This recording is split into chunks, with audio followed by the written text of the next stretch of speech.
रोजाना यूपी चुनाव का अपडेट जानने के लिए क्लीन न्यूज यूपी को सब्सक्राइब करना बिल्कुल ना भूलें।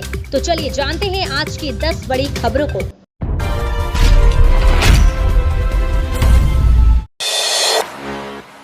यूपी चुनाव में सुनाई दे रही ऑपरेशन गंगा की गूंज। जयंत चौधरी ने मोदी सरकार की मंशा पर उठाए सवाल। उत्तर प्रदेश में विधानसभा चुनाव और रूस यूक्रेन की लड़ाई साथ साथ चल रही है। भारत जैसे राजनीतिक रूप से संवेदनशील देश में दोनों को एक साथ साथ जोड़ना लाजमी है। युद्धग्रस्त देश यूक्रेन में फंसे भारतीय छात्रों को निकालने के लिए चलाए जा रहे ऑपरेशन गंगा को लेकर राजनीति तेज हो गई है। राष्ट्रीय लोक दल अध्यक्ष जयंत चौधरी ने केंद्र में सत्तारूढ़ भारतीय जनता पार्टी पर युद्धग्रस्त यूक्रेन में फंसे भारतीयों को निकालने के मुद्दे का उत्तर प्रदेश विधानसभा चुनाव में फायदा लेने के लिए राजनीतिकरण करने का आरोप लगाया है। जयंत चौधरी ने कहा, मैं दुआ करता हूं कि यूक्रेन में फंसे भारतीय नागरिक सुरक्षित अपने घर लौट आए, लेकिन उन्हें वापस लाने के नाम पर काफी दिखावा हो रहा है। प्रधानमंत्री नरेंद्र मोदी ने इसे मुद्दा बनाने के लिए अपनी चुनावी रैलियों में ऑपरेशन गंगा का नाम ले रहे हैं। रालोद अध्यक्ष ने कहा, मुझे उम्मीद है कि जिस तरह गंगा का नाम अच्छा है, उसी तरह इस अभियान में अंत में हर चीज अच्छी हो और यूक्रेन में फंसे भारतीय नागरिक सुरक्षित अपने घर लौट सके। ओम प्रकाश राजभर ने बताया, यूपी में 10 मार्च को बजेंगे कौन से दो गाने, जयंत का मुकेम्बो वार। वाराणसी में गुरुवार को समाजवादी पार्टी गठबंधन के नेताओं और पश्चिम बंगाल की मुख्यमंत्री ममता बनर्जी की रैली हुई। मंच से सुहेलदेव भारतीय समाज पार्टी के प्रमुख ओम प्रकाश राजभर भी योगी सरकार के खिलाफ जमकर बरसे। ओम प्रकाश राजभर ने बीजेपी की हार का दावा करते हुए हिंदी फिल्मों के 2 पुराने गानों से बीजेपी पर तंज कसा और कहा कि 10 मार्च को यूपी में ये 2 गाने बजेंगे। सुबह सपा के अध्यक्ष ओम प्रकाश राजभर ने कहा कि 10 मार्च की रात 12 बजे यूपी में 2 गाने बजेंगे। एक तो होगा मेरे अंगने में तुम्हारा क्या काम है और दूसरा गाना होगा चल सन्यासी मंदिर में। उन्होंने आरोप लगाया कि बनारस कचहरी में मेरे ऊपर भाजपा वालों ने हमला किया था। मैं चाहता तो वहीं 2-2 हाथ कर सकता था, लेकिन उसके बाद स्थिति बहुत बिगड़ जाती, मेरे लोग भी डिस्टर्ब होते। मैं ऐसा बिल्कुल नहीं चाहता था। सीएम योगी की सीट पर हुआ रिकॉर्ड मतदान। परसेंटेज जानने के लिए देश के कोने कोने से आते रहे फोन। उत्तर प्रदेश के विधानसभा चुनाव में मुख्यमंत्री योगी आदित्यनाथ की सीट पर देश भर की निगाहें टिकी हैं। गुरुवार को हुए मतदान के बाद पिछले विधानसभा चुनाव की तुलना में हुए अधिक मतदान के आंकड़े चर्चा का विषय बन गए हैं। दावा किया जा रहा है कि शहर सीट के लिए जीत हार का अब तक का सबसे बड़ा अंतर दिखेगा। सीएम योगी की वजह से इस सीट पर सारे देश की निगाहें टिकी थी। परसेंटेज जानने के लिए देश के कोने कोने से देर रात तक गोरखपुर के लोगों को फोन आते रहे। मुख्यमंत्री योगी आदित्यनाथ के चुनाव मैदान में होने से गोरखपुर शहर सीट का हॉट सीट है। ये गुरुवार को कुल मतदाताओं से 55.12% ने अपने मताधिकार का इस्तेमाल किया। हालांकि ये अंतिम आंकड़े नहीं है, लेकिन ये पिछले 4 चुनाव में रिकॉर्ड मतदान भी है।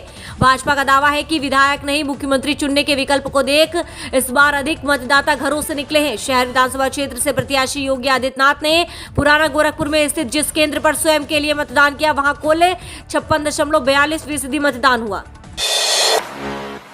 स्वामी प्रसाद मौर्य ने खुद को बताया अर्जुन और योगी आदित्यनाथ को दुर्योधन, बोले घमंड करेंगे चकनाचूर। उत्तर प्रदेश विधानसभा चुनाव 2022 के 6ठे चरण का मतदान गुरुवार को समाप्त हो गया है। अब चुनाव अंतिम दौर में पहुंच चुका है। जैसे जैसे चुनाव समाप्ति की ओर बढ़ रहा है, वैसे वैसे नेताओं की जुबानी तकरार और तल्ख होती जा रही है। इस बीच योगी सरकार में श्रम व रोजगार मंत्री रहे स्वामी प्रसाद मौर्य ने खुद को अर्जुन बताते हुए मुख्यमंत्री योगी आदित्यनाथ को दुर्योधन करार दिया है।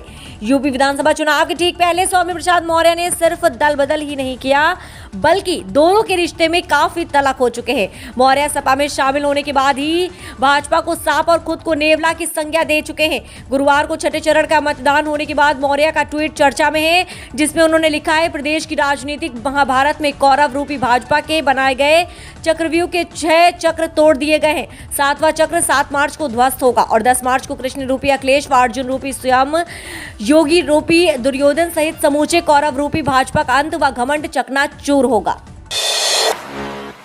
सपा का दावा 6 चरणों में आंकड़ा 2/3 बहुमत के पार समाजवादी गठबंधन की सरकार बनना तय। समाजवादी पार्टी के राष्ट्रीय सचिव व पूर्व कैबिनेट मंत्री राजेंद्र चौधरी ने कहा कि विधानसभा में 6 चरणों के मतदान के बाद सपा गठबंधन को 2/3 बहुमत का आंकड़ा पार करने से भाजपा रोक नहीं पाई है। भाजपा के खिलाफ जनता में प्रबल विरोध की लहर है। किसानों, श्रमिकों, नौजवानों, महिलाओं, व्यापारियों सभी ने सपा और गठबंधन में शामिल सभी दलों के प्रत्याशियों को भरपूर समर्थन दिया है। प्रदेश में अब समाजवादी गठबंधन की भारी बहुमत की सरकार बनना तय है। भाजपाई समझ गए हैं कि अब उनके अच्छे दिन जाने वाले हैं और जनता के अच्छे दिन आने वाले हैं।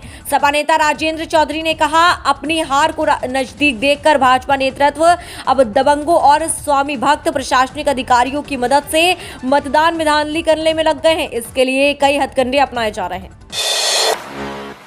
हिंदी में भी मेडिकल की पढ़ाई कर बन सकेंगे डॉक्टर, मेडिकल कॉलेजों की फीस भी होगी आधी। पीएम नरेंद्र मोदी। प्रधानमंत्री नरेंद्र मोदी ने गुरुवार को निजी मेडिकल कॉलेजों की फीस आधी करने की बात कही है। साथ ही कहा कि गरीब का बच्चा अंग्रेजी नहीं पढ़ पाता तो हिंदी में मेडिकल की पढ़ाई कर डॉक्टर बन सकेगा। पीएम की ये घोषणा इसलिए महत्वपूर्ण है क्योंकि बड़ी संख्या में मेडिकल की पढ़ाई करने यूक्रेन गए भारतीय छात्र वहां फंसे हैं।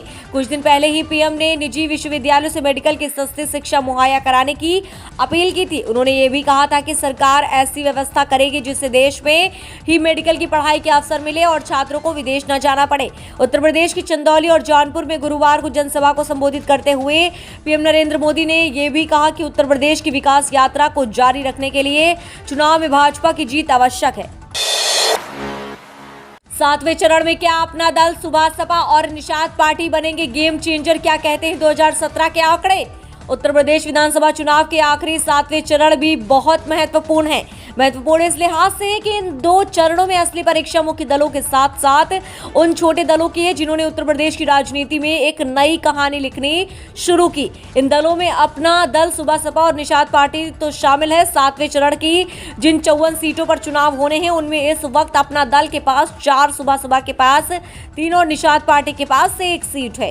कभी भाजपा की हितैषी रही ओम प्रकाश राजभर की पार्टी सुभाष सपा इस बार समाजवादी पार्टी के साथ चुनावी मैदान में है। इस चरण में सुभाष सपा की भी परीक्षा है जिसमें संजय चौहान की जनवादी पार्टी और कृष्णा पटेल के अपना दल की सियासी ताकत की जोर आजमाइश भी है। जबकि समाजवादी के पास 2, बहुजन समाज पार्टी के पास 5 सीटें और कांग्रेस को 1 सीट मिली थी। वहीं 1 सीट अपना दल के अलावा अन्य को भी सीट मिली थी। यही वजह है कि भाजपा ने 2022 के चुनाव से पहले भूमिका बनाने में अपनी पूरी ताकत पश्चिम की तुलना में पूर्वांचल में ज्यादा लगा दी थी। जौनपुर में आज लगेगा सियासी जमघट। 3 जनसभा करेंगे सीएम योगी, केशव प्रसाद मौर्य, मुलायम सिंह यादव, ओम प्रकाश राजभर, राजनाथ सिंह, इमरान प्रतापगढ़ी भी करेंगे रैली। जौनपुर में 7वें चरण में मतदान होना है। सभी सियासी दलों ने अपनी तैयारी तेज कर दी है। जौनपुर की विभिन्न विधानसभा में सियासी जमघट लगने जा रहा है। मुख्यमंत्री योगी आदित्यनाथ, रक्षा मंत्री राजनाथ सिंह, पूर्व मुख्यमंत्री मुलायम सिंह यादव, ओम प्रकाश राजभर और इमरान प्रतापगढ़ी विभिन्न विधानसभाओं में जनसभा रैली करेंगे। जौनपुर की मल्हानी विधानसभा सीट पर रक्षा मंत्री राजनाथ सिंह जनसभा को संबोधित करेंगे। कद्दूपुर स्थित बड़े प्राइमरी स्कूल पर राजनाथ सिंह 11:30 बजे आएंगे। बीजेपी ने यहां से पूर्व सांसद कृष्ण प्रताप सिंह को अपना उम्मीदवार बनाया है। मुख्यमंत्री योगी आदित्यनाथ 3 अलग-अलग विधानसभा में जनसभा को करेंगे संबोधित। मुंगराबाद, शाहपुर की सुजानगंज, जफराबाद विधानसभा में बायलसी कॉलेज और मड़ियाहू के जुग्गापुर में वो जनसभा को संबोधित करेंगे। जौनपुर की मल्हानी विधानसभा सीट में मुलायम सिंह यादव चुनाव प्रचार करने आ रहे हैं। समाजवादी पार्टी ने यहां से उम्मीदवार बनाया है। कोलागंज बाजार में 1:23 पर हेलीपैड पर आएंगे मुलायम सिंह यादव। लगभग 1.5 घंटे तक मल्हानी विधानसभा में रुकेंगे।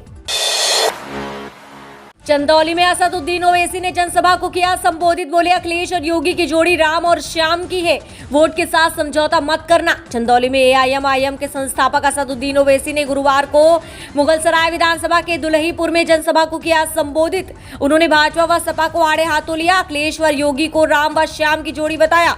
साथ ही लोगों से विकास व रोजगार के लिए मतदान की अपील की। उनके भाषण के ज्यादातर अंश समाज के लोगों को सपा से दूरी के बनाने के लिए संदेश के रूप में थे।